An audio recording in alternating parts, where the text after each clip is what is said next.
Monday morning. We've got our usual all staff briefing for you today. We will do a brief governance update. We've got our cancer research hospital team come to talk to us with the latest on the cancer hospital developments. A very exciting project called StratCans. So Benita, who's our lead urology nurse, is going to come and talk to us about that. I think we've got Chloe talking about the REACH network.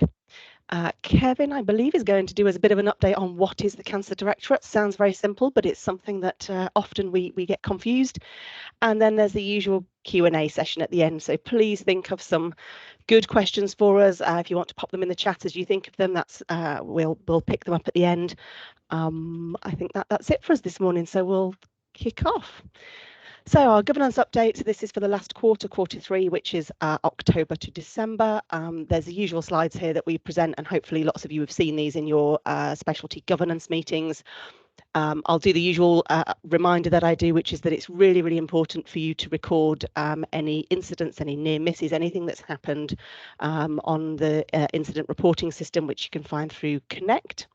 There's a good array there of incidents by each specialty, and as always we often see more incidents being recorded in oncology, which is not a bad thing. Particularly the radiotherapy department are really, really good at recording incidents. The graph on the bottom right hand side is how long we've taken to investigate and close, and as you know, I normally say that we take a little bit too long. So those that have taken us sort of more than 30 days to investigate, we really need to try and get some of those times down and look at things quickly. And that's not to hit any sort of target, that's purely about learning from what's gone wrong and making sure we don't keep repeating incidents again. Next slide please, Kevin. So just the categories as usual that we have our incidents in. Again, you can see a vast array of things.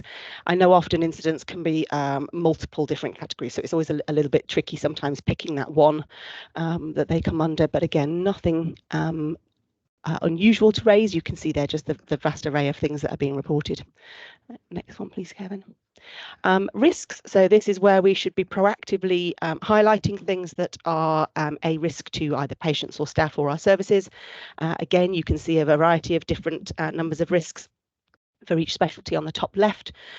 We do tend to record a lot of things under oncology that are for the whole directorate as well, and particularly for things like our acute oncology and cancer assessment unit that cover haematology and oncology. We tend to put them under oncology, which is why they have a few more. But you can see there again in terms of how high the risks are. Bottom left graph shows you all of our significant risks, which are the red colour ones, and I'm really pleased to say that a lot of those have reduced. We've done some fantastic actions over the last sort of 6-12 months to really reduce down those high risks that we have, and hopefully with the opening of the U3 ward last week, we can further reduce some of those outstanding reds, particularly in haematology that we have, which are around our inpatient beds. Next one please, Kevin. Health and safety audits and actions. So again, just a reminder that we do a regular, I don't like the word inspection, that sounds scary, not an inspection, a regular visit to each of our areas to look at your health and safety. This is obviously to protect you as staff and our patients as well. So we will come down on the dates that are shown there and just do a quick review of areas and look at any actions that are needed. Completely supportive. This is to try and make sure that, again, we are all working in a really safe environment. Next one please, Kevin. And these are our risks relating to health and safety. Again, I don't think there's a huge amount that's changed on there since last time, so this is where we've got to really do some work to reduce some of these risks and make sure we've reviewed them and updated them. There are things, I can see some sharps risks on there that will stay on there for probably forevermore. Really making sure that we're aware of when we are using devices or things that do have a risk to them, we are following the correct procedures and making sure that they are as safe as possible. Next one. Policies. This is an area where we're not so good. So we have a huge amount of policies, patient information, leaflets, documents, guidance, whatever you want to call them all. The vast majority for oncology and haematology are on CUH, and then there are a selection of documents on Merlin, which is the trust-wide system, particularly for our non-oncology sites. we like a policy, we write policies for lots of things, and we write another policy, and rather than changing a policy, we write a new one every time. So we've got ourselves into a bit of a particular problem whereby we have lots of policies, some of which duplicate, they say different things, and we really need to be doing a bit of a tidy up on not just reviewing the ones that are overdue, but actually questioning whether we need them, whether we can merge with different policies and just try and reduce the number that we have.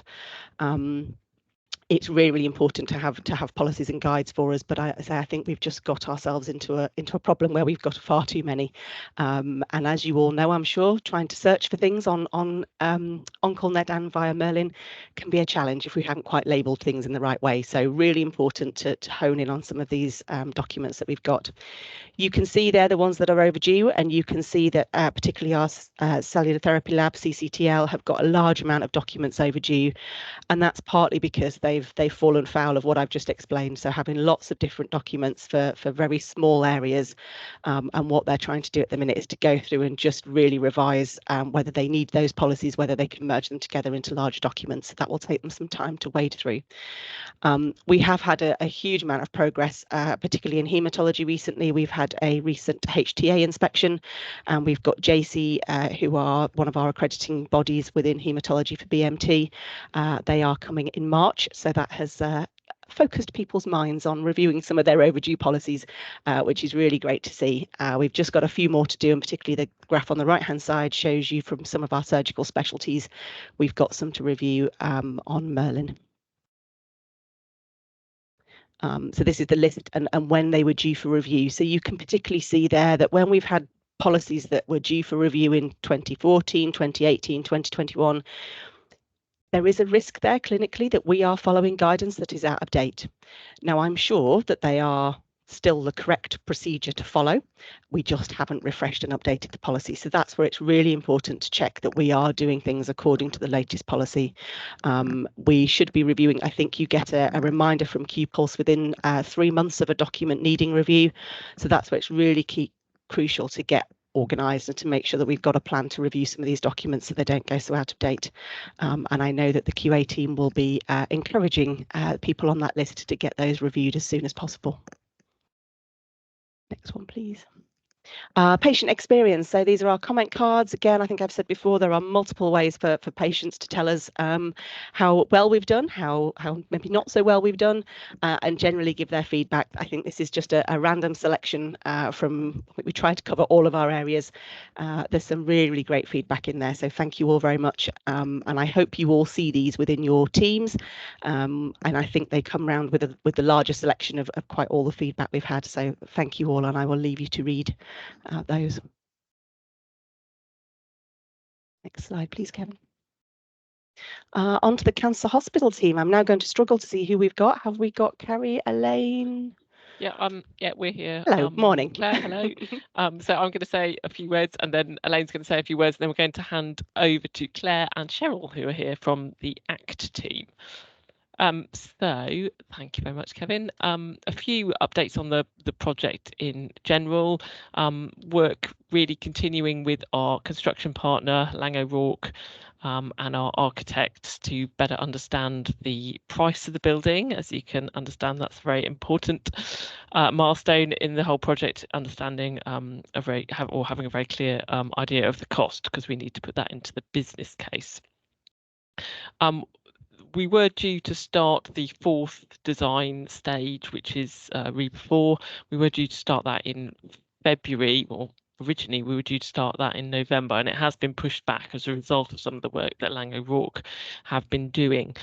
We are still expecting to start that in February, but also possible that might be delayed a little bit further. We have made some pretty good progress with confirming any of the outstanding design issues, though.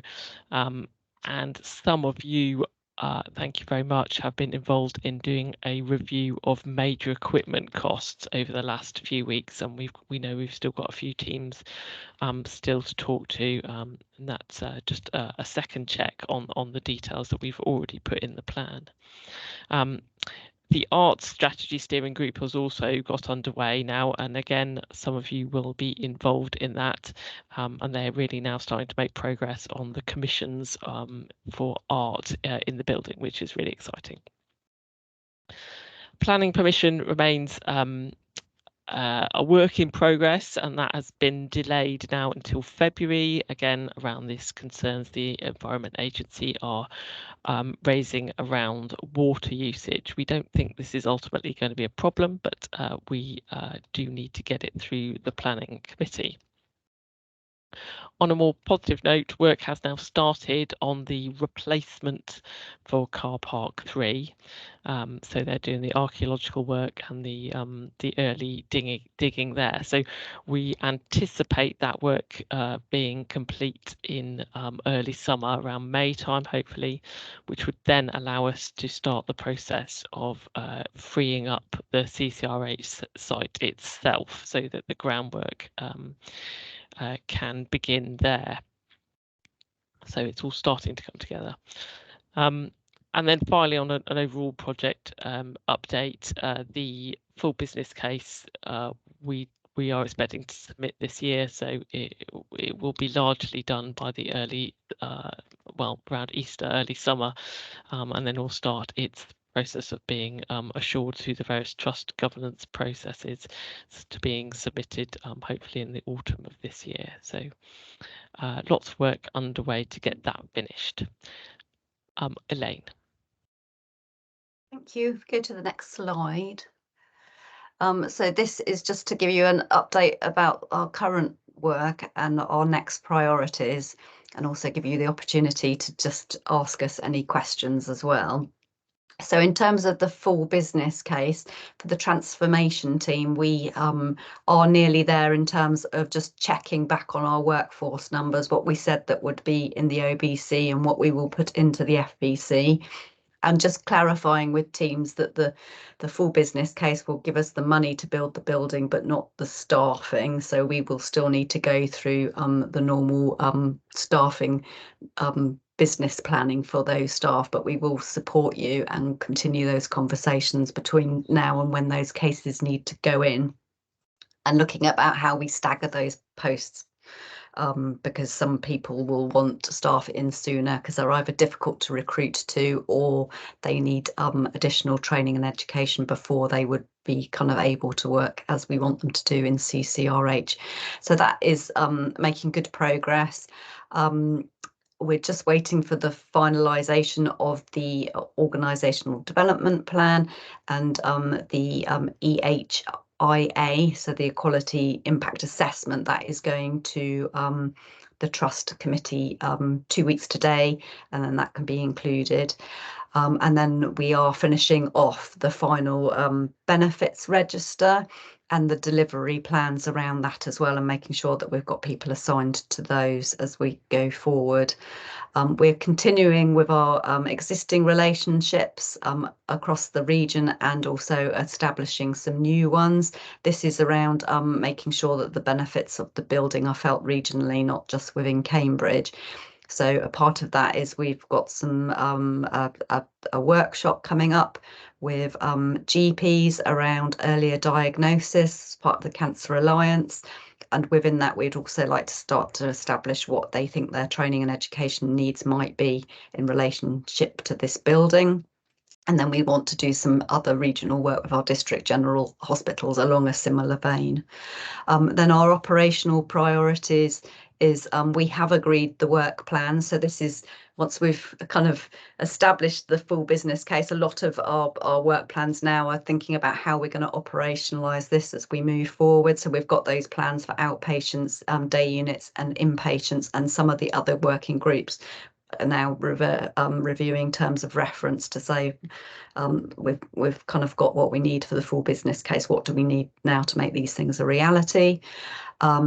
We are starting the conversations with radiology, but also with our clinical teams now about what do we think the imaging activity will be going through this building. What can we presume, obviously catering to our inpatients, but also what beyond that.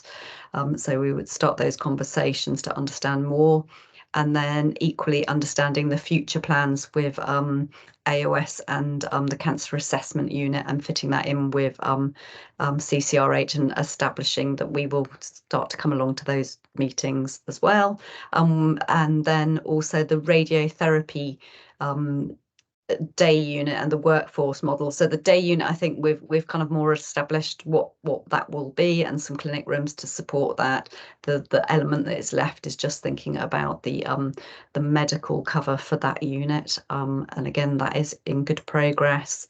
And then finalisation around the workforce model for particularly around medicine for CCRH, given the fact that we're seeing people that are sicker. There'll be main site activity as well as within CCRH, and what does that mean to our current medical workforce, and is there room for other types of roles in that as well? And then we are going to set up soon to explore priorities around what we kind of term as shared spaces, but these are largely administrative and office spaces. So they're the things that we are thinking about, and really grateful. Thanks for all of you that have been involved in those conversations, and yeah, just keep talking to us, because it's going to be your building. I'm going to hand on to Claire, and then maybe after that, yeah, any questions, or we can do it at the end, Claire Holmes, depending on what you want. Thank you. Claire Billings, would you like to talk a bit about ACT? What a world with too many Claires in it, Elaine. It's wonderful. Such a good name that everyone was of a certain age, aren't we, Claire? Yeah. So it's a great opportunity for us to just update you all on really the direction of travel for us as the charity. As you will all know, Cancer Services at Addenbrooke's has always been one of our biggest areas of activity, and over the last 12 months we've had amazing fundraisers come and talk to us about their care across the Directorate. It's not just about fundraising. We're also committed to spend about 2.5 million for you all this year. So, you know, fundraising and spending well is what we want to do. So please do keep talking to us and sharing what your needs are as a department, and applying through the grants panel, etc. So we will indeed be fundraising to make this new hospital a reality. And so just to share with you, to date, we have raised £4.3 million in pledges and donations, including an incredible 7-figure gift that came through just last week. So that's incredible. And during 2024, we're going to be doing more fundraising specifically around the cancer hospital, but we will continue to support Cancer Services in the here and now.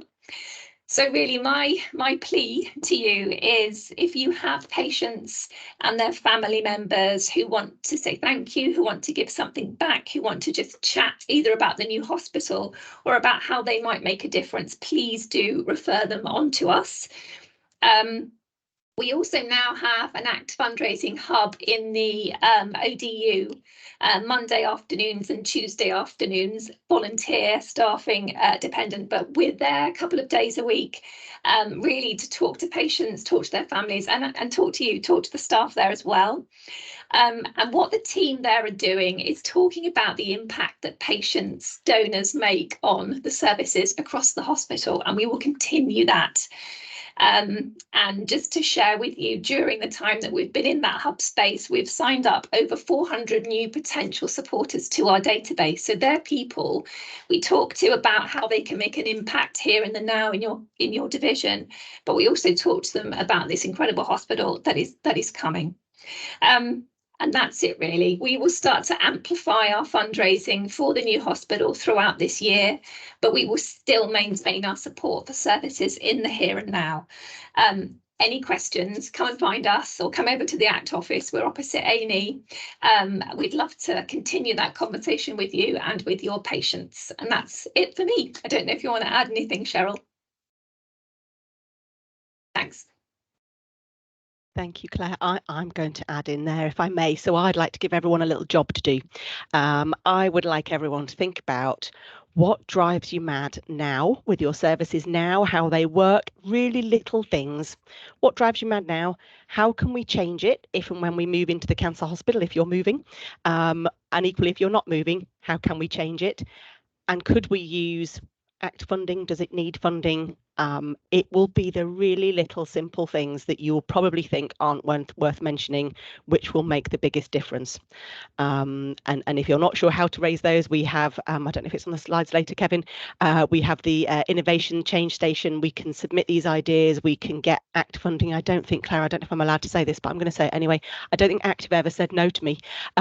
So we can normally manage to get some ACT funding. We've done some amazing things with ACT, and I had the pleasure of presenting week before last, whenever it was, last week, at an ACT fundraising event and meeting some of our fundraisers who, it was just an amazing event, and there is so much we could do. So please don't think that it's a difficult thing to do at all. The new online process for ACT is really easy to apply for.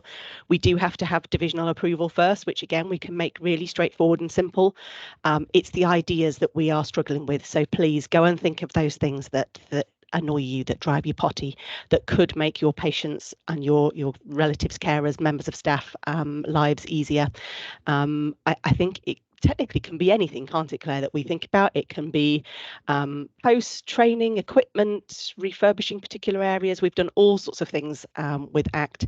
The latest, I believe, is a donation of some ice cream for patients. So, you know, think of the weird and wonderful, and yeah, please let us know what those are, and that will also help our cancer hospital team just think about how we're going to work a bit differently. My favourite one to note is the delightful cheese ticket counter that's downstairs in oncology reception. For those of you that know the joy of that, I really hope we don't have to take that to CCRH, and we've got a better way of calling patients in for their bloods. I really hope. We'll see. It'll still be on the wall, won't it, in CCRH? No, it won't be. Lovely, thank you, team. That's really helpful. And again, any questions in the chat, please, and we can pick them up at the end. Lovely. Are we moving on to Vanitha now for StratCans? Are you sharing your slides, Vanitha, or do we have? No, yeah, I am. You've got something. Go for it. It's all yours. Okay, so let me skills of sharing. So apologies, bear with me.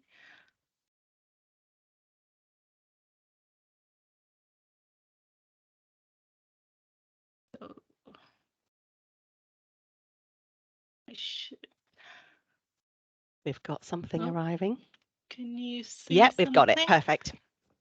Okay. Okay, how do I? Mine always goes funny if I do the screen share thing, so it looks fine as it is, Vanitha, if you want to just go through it like that. Okay, yes, yeah. Okay, so my name is Vinita. I'm Macmillan lead nurse specialist in urology, and I'm prostate cancer specialist nurse.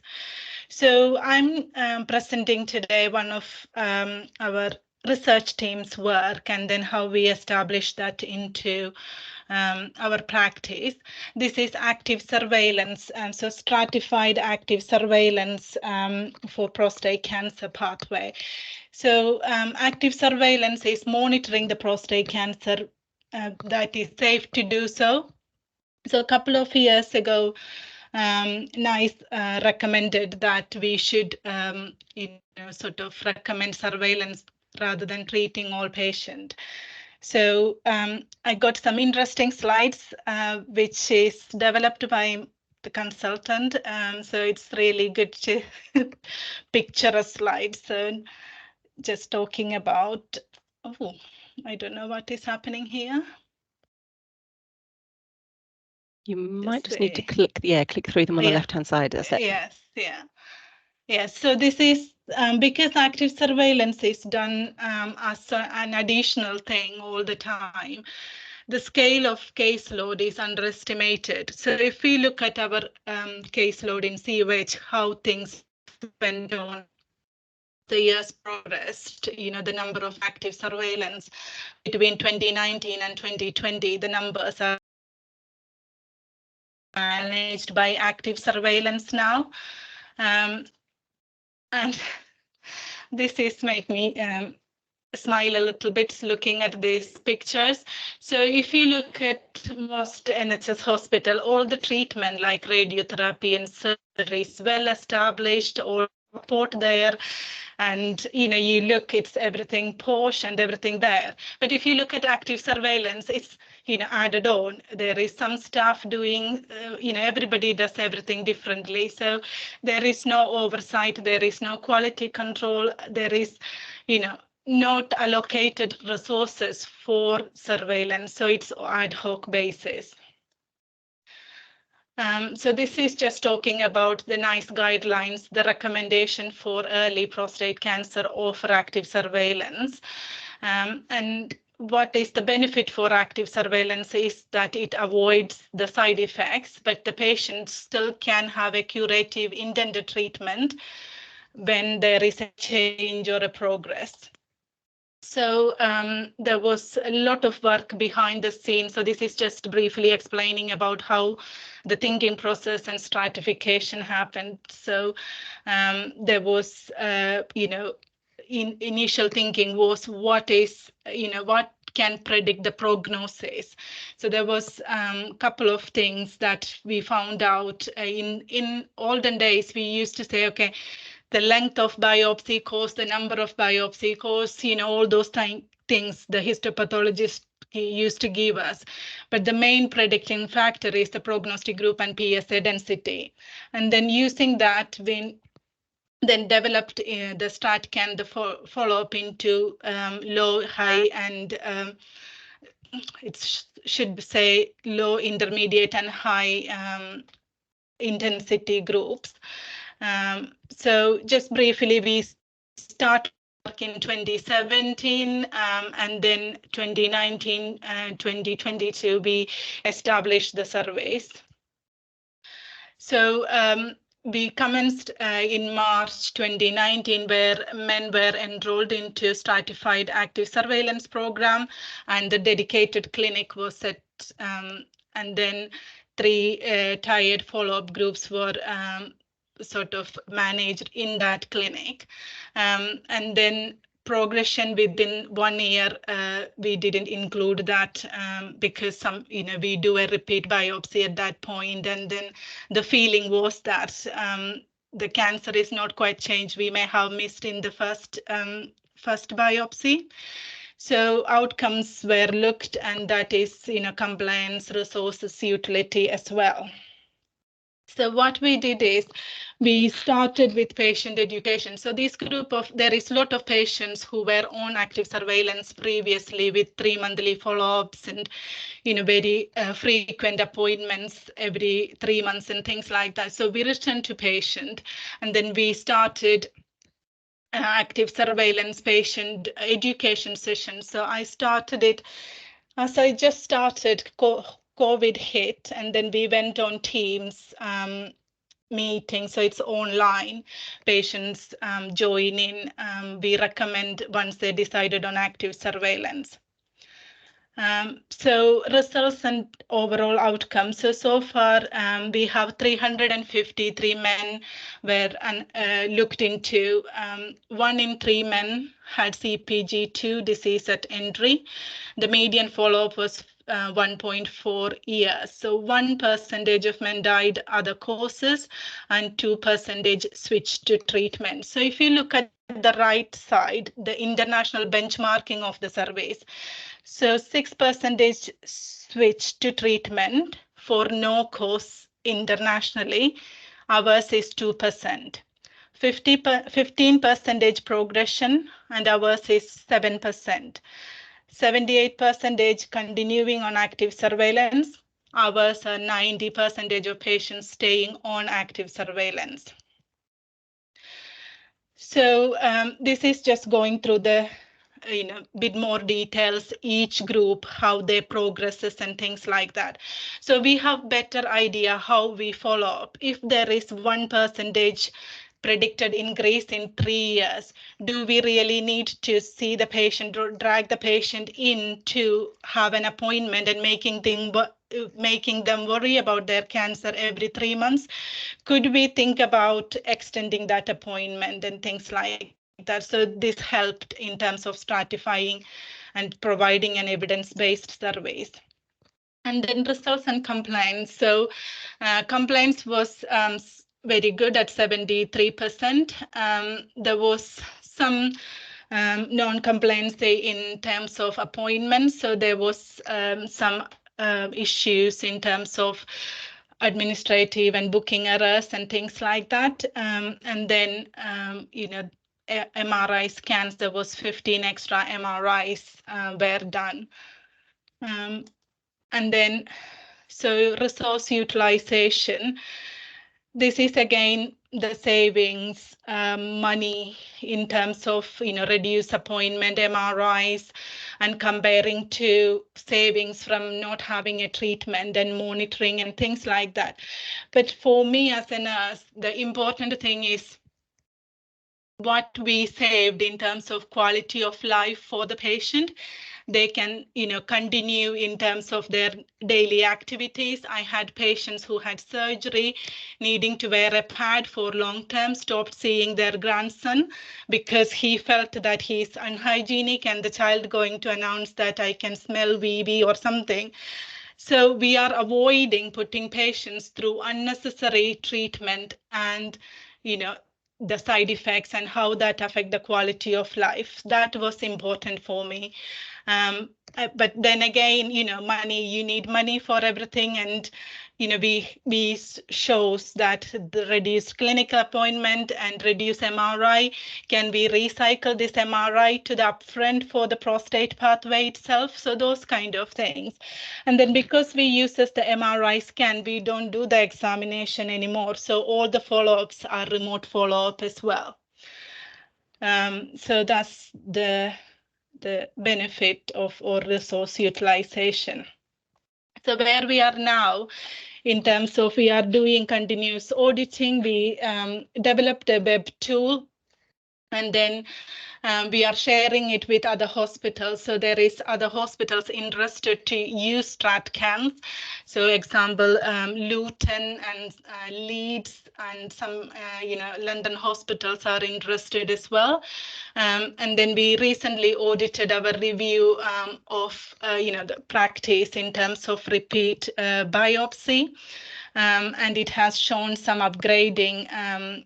So it is something that we changed into updating the pathway to have the repeat biopsy. I think that's my last slide. So the recommendations are, active surveillance. It is a follow-up appointment, but it is monitoring untreated cancer. So we all need to remember that these patients are suitable for a curative intended treatment because we put them on a long-term waiting list. It may be P3, P4. We can't leave them for years without follow-up. So it's untreated cancer. We can't miss the boat. So that's something that we need to be aware of. And it's the StratCans offered safe method of risk stratified active surveillance. So we need to remember that we already stratified and reduced appointment. Not all these patients getting 3 months appointment. They are getting 18 months appointments instead of 3 monthly appointments. So if they are on a follow-up PTL or long-term waiting list, then that can cause problem. The 18 months can soon be 3 years, 4 years if we are prioritizing a P3, P4 request. So implementation of this has shown reduction in resources, and there is no safety issue. And then, we are outperforming as CUH international benchmark. We are doing very well. So patient education, personalized care. So with patient education, what we're doing is supported self-management. We are giving the patient or empowering patient to take part in their own care. So they do their PSA follow-up. They know their PSA threshold, where they or when they should contact the health professionals. So I have patients say, okay, my PSA breached, and I'm going to do another PSA in 4 weeks, Vinita, I'll get back to you if I need to. This is all through my chart or a message. So that's how it works now. Initially, there was problems where patients were confident, but now with my chart and the patient contact, it is improved. So we have an increased number of patients coming into this group. So I have developed or opened a nurse-led service. There is an every Friday afternoon I do a StratCans nurse-led clinic. And we just need to make a plan as we support, we do for other treatment modalities in terms of improving the service and how we manage the numbers without going on to the long-term waiting list or follow-ups and things like that. So that's it. Any questions? Thank you, Vinita. That's fantastic. I can see Hannah's got her hand up. Oh, a few people. Oh, look, you've prompted a few things now. I just wanted to say, Vinita, it's a fantastic bit of work, and a huge thanks to yourself and Vincent, who's led this.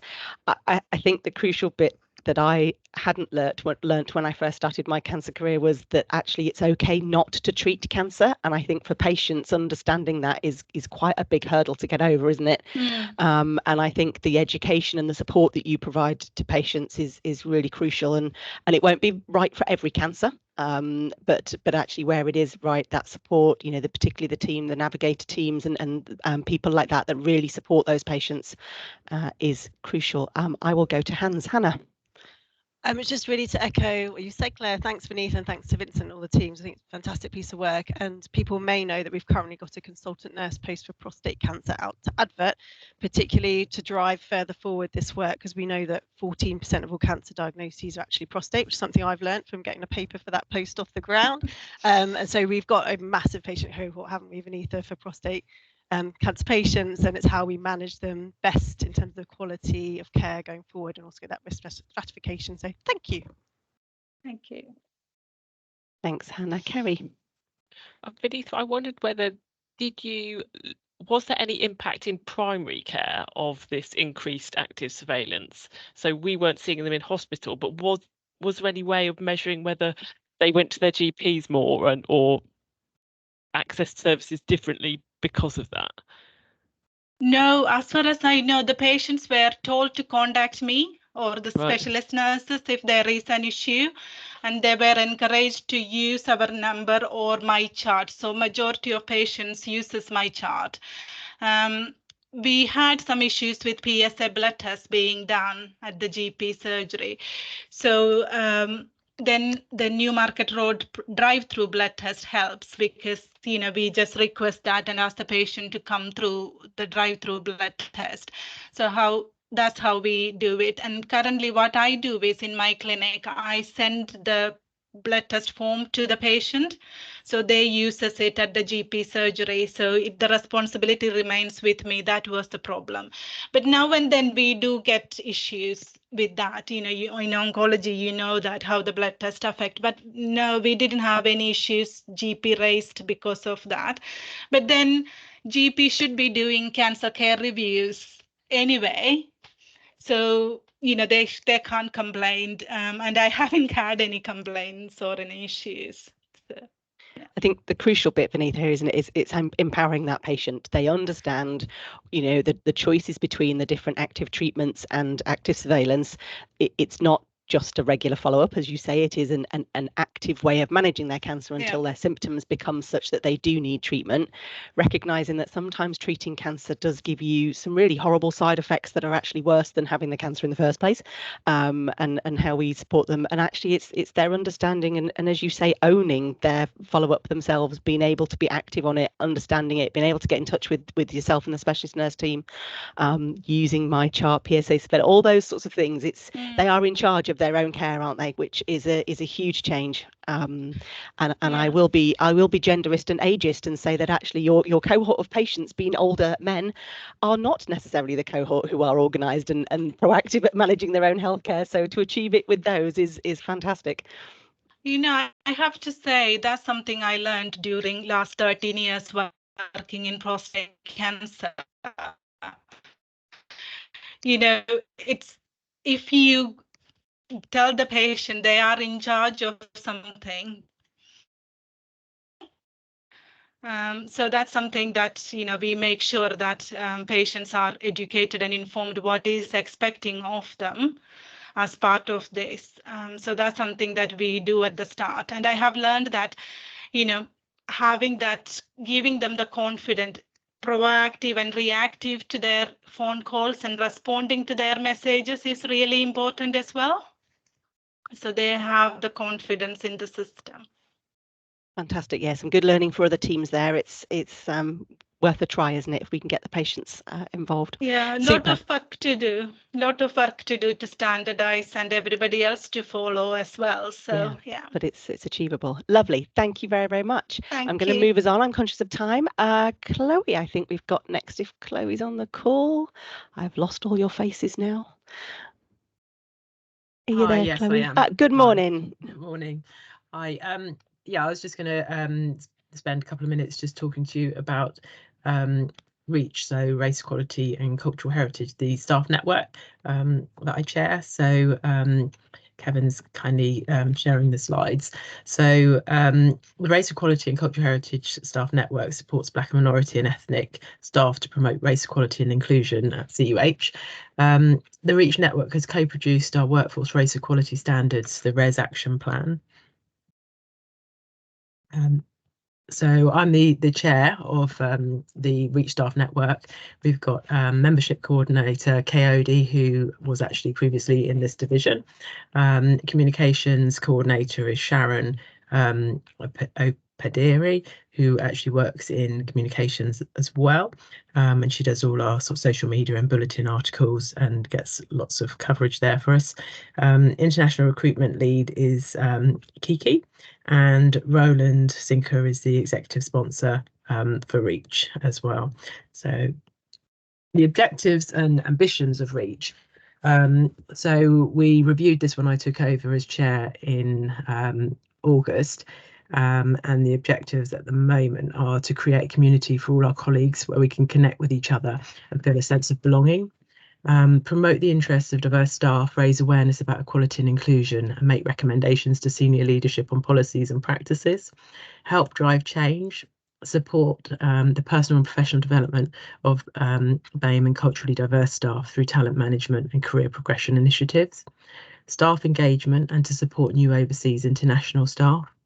Raise the profile and promote awareness of the network, and to grow the membership of the network, and championing a racially diverse workforce and informing on and celebrating diversity. So just looking at some of the events since I took over as chair. So we had a Black History Month event over at the Hexagon last October, which was fantastic. We had about 350 staff come along. We try and make majority of our events staff wide. So it doesn't matter what race you are, what division, what banding, everyone is welcome. And the idea is to grow the membership and for us all to work together. So that was a fantastic event. We actually had the tree that you can see there is a lilac that we've had planted on the grounds of the hospital to show the kind of growth of the network. And then we had a paper version where we could all put on sort of ideas that we bring out at every meeting to put ideas of how you want to grow the network. So that was a really good event. We'll move on to the next one. So we had our Christmas social. So we had a fantastic guest speaker come along and speak to us all there, and that was in conjunction with Unison, who are really good supporters of the network. So I think we had about 250 people, 250 people over at the Hexagon for this event. Again, staff wide. So we promote the events in the bulletin, out on Connect, and we have posters up in all the divisions as well. So, you know, all staff are welcome to all of our events. And I think, is that the last slide, Kevin? Okay, yeah. So if you want to find out anything more about the network, then there's an email address there, or you can go and connect, or obviously come and have a chat with me. We do have a calendar of events. So at the moment, I'm not sure, you might have seen it in the bulletin, but we're hosting some international, it's a meal, a welcome meal for our international nursing staff. We've got about 65 coming in a month at the moment. And obviously it's quite a big deal coming over here, joining a huge organization away from your family, you know, in a different country. It's quite daunting when you join or even move departments within the organization, let alone coming from overseas. They then have to redo, they have to do their OSCE, and before they can obviously go on and do what they're already qualified and been doing for many years. So it's just a chance for, as a network, we work in collaboration with Unison, and we just wanted to put on an event just to say hi. You know, we're a friendly face. If you've got, you know, any issues, or, you know, you're going to have wobbles on the way, you know, come and talk to us. We'll be able to signpost you, direct you, assist. And Dr. Consultant Beluso from our department came along to the first meal about a fortnight ago and was absolutely wonderful. He shared his experience of joining CUH, I think 28 years ago, he said, and you could really see the staff engaging and just really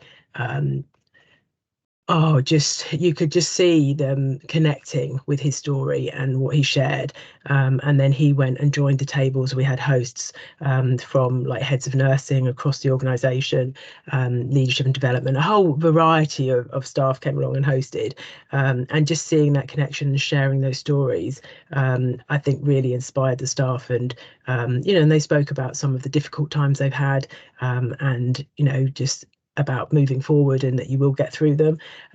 So if any of you would like to be involved with these, it doesn't matter whether you're in nursing, whether what ethnic minority you are or not, you know, everyone is welcome. And the idea is that we want to welcome everyone. And, you know, it doesn't matter if you're not in nursing, because at the end of the day, we're one team and we all work together. So yeah, I'd love to hear from any of you that would like to come to any of those meals. They're once a month, and get involved. We've also got a summer social, which I must point out, on the 8th of August, where we're trying to put together a CUH-wide football tournament. I personally am not into football, but I do support the event, and I know there are a lot of people that are. They would love to get a women's team and a men's team. We've got Cody, who's the membership coordinator, is working really hard on this at the moment, and also Doyle, who you may know from previously in this department. I think he's played professionally before, so he's really into his football. Anyway, we've roped him in to help us as well. So if you do want to get involved in a men's or women's team, please reach out to me or Cody or Doyle. Yeah, I think that'll be quite exciting times. Or you can just come along and have a social and enjoy cheering them on, which is what I'll be doing. I think that's it from me, unless anyone's got any questions. But you're all welcome. We have virtual meetings most months, once a month, and I can send you any information, or it's on Connect. So. Thank you, Chloe. That's really, really helpful. And we are very lucky now that you've joined our directorate that we can pinch a bit of your time to come and do these things for us. So thank you. As you say, it's hard enough to move departments within Addenbrooke's, let alone to move halfway across the world, a different country, different culture.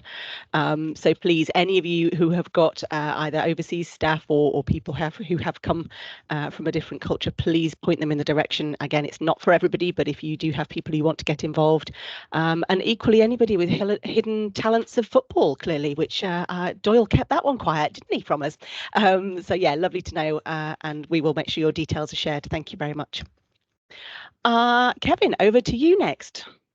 Thank you. So this is, it might be obvious to some people, and some people get in a real muddle with things as to where we sit and terminology. Somebody said to me the other day, so are we Addenbrooke's Foundation Trust? And it's like, no, we're Cambridge University Hospitals Foundation Trust, and Addenbrooke's is part of that. Are we still the oncology division, or are we the oncology directorate?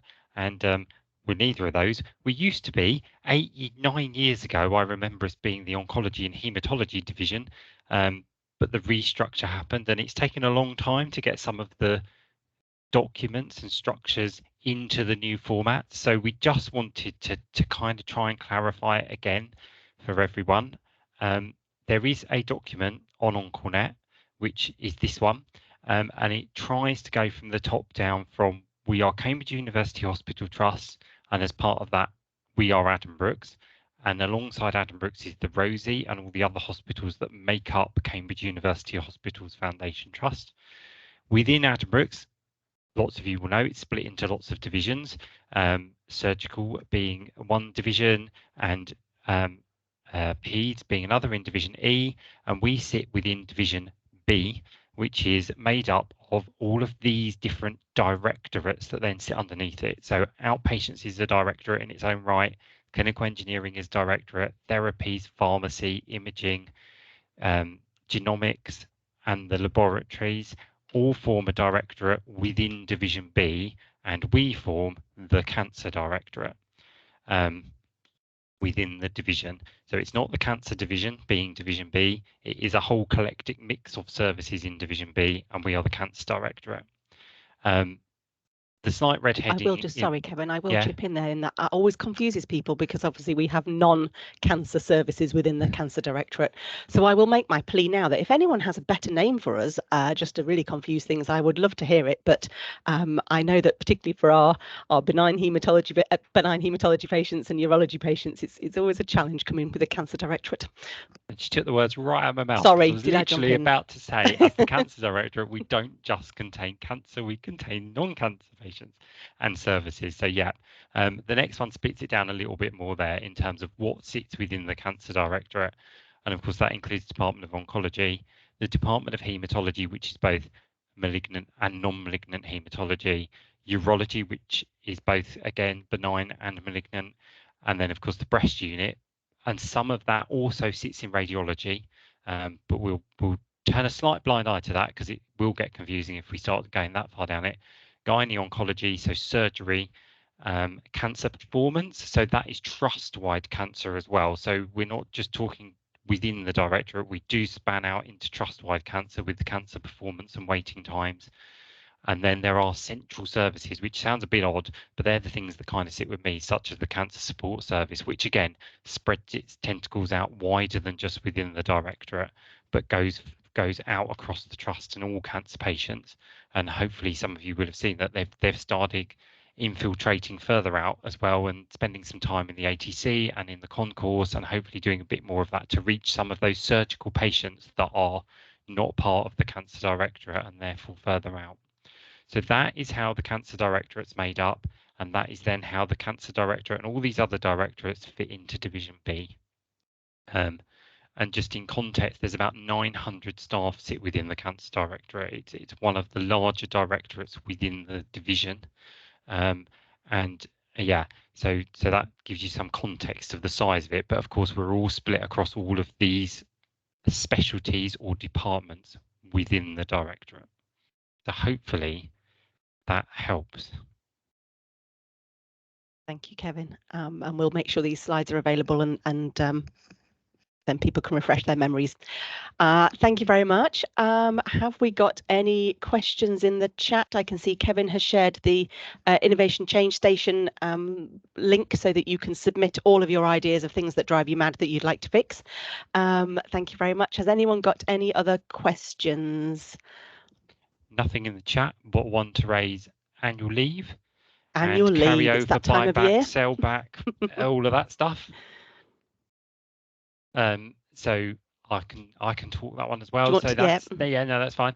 That's it's been in the update a couple of times, so you can sell back annual leave. That period is, so they do it in periods, and it sounds like the period closes and that you can never sell back again. That's not kind of what they mean, and that sounds confusing. You can sell back at any point, but it's about when you pay it back and the period that you pay it back between. So when they said it closed before Christmas, that was to sell back up until the end of the financial year. You can still sell back, it's just where that period's spend for your personal pay comes from. So you can still sell back, and the forms are all on Connect and how to do that, and I'll keep putting that in the weekly update for now. In terms of carryover, so any carryover leave needs to be approved. It needs to be first discussed with line managers and then with your specialty leads for your areas, so your DOMs, your nurse leads, and your clinical leads. And then that needs to be submitted to the Directorate team for approval. So there is a process in place for that, and your specialty leads have got the link in order to complete that request. So if as a manager you discuss with your employer they want to carry over, you can then take that forward to your DOM, for instance, and they can then escalate it to Directorate, and we will then review them at Directorate level for approval. If it is more than 37.5 hours that you wish for someone to carry over at Directorate level, we then have to go and seek divisional approval, but we will sort that out if it's approved by Directorate, and we will then get that approval for you and bring that back. The deadline is something like the 17th of February, so mid-February. If we can have all the requests in at a Directorate level, we will then review them all. We will seek divisional approval where we need to, and we will come back with all the answers. It's quite late in the day, I know, but we're trying to do it by the end of Feb. So there is still a little bit of time left for anyone who can't carry over to take it. But the trust line is they wish you to take it or sell it back rather than carry over. They are the preferred options. So carry over is very limited in approval. So I think that's where we're at with annual leave. Thank you, Cohen. I will just add in there that even if you have team members who have been on maternity leave for a large part of the year, we still require you to follow that same process to request a carry forward of annual leave due to being on mat leave. It's for anybody who wants to carry over annual leave, regardless of the reason why. And absolutely, please try make it as a New Year's resolution for yourselves. If you are notoriously bad at planning your annual leave, as I am, plan it in for the whole year. I find it a huge benefit to sit at the side. I normally do it, it's my Christmas thing to do, and plot in for the whole of the next year when you're going to take your leave. Say I am very bad at planning it in and actually taking it, and it does make a difference. So it does help. Thank you very much. I am very conscious of time with a minute to go. If anyone else does have any questions, queries, the chat will still be there and I can happily answer anything. Or if anyone wants to drop me an email individually. A huge thank you to all, as always. Everything that you do is of huge benefit to our patients and for all your fellow colleagues as well that you work with. So a massive thank you. I think I said to somebody this morning on a meeting, we're all right at Addenbrooke's, actually. We do a very good job. And listening to other hospitals and how tough it is out there, we are really lucky at Addenbrooke's and we do provide fantastic services. So thank you all very much. And we will see you next time in another few months. I hope you all have a lovely rest of the week. Bye. Bye. Thank you. Bye.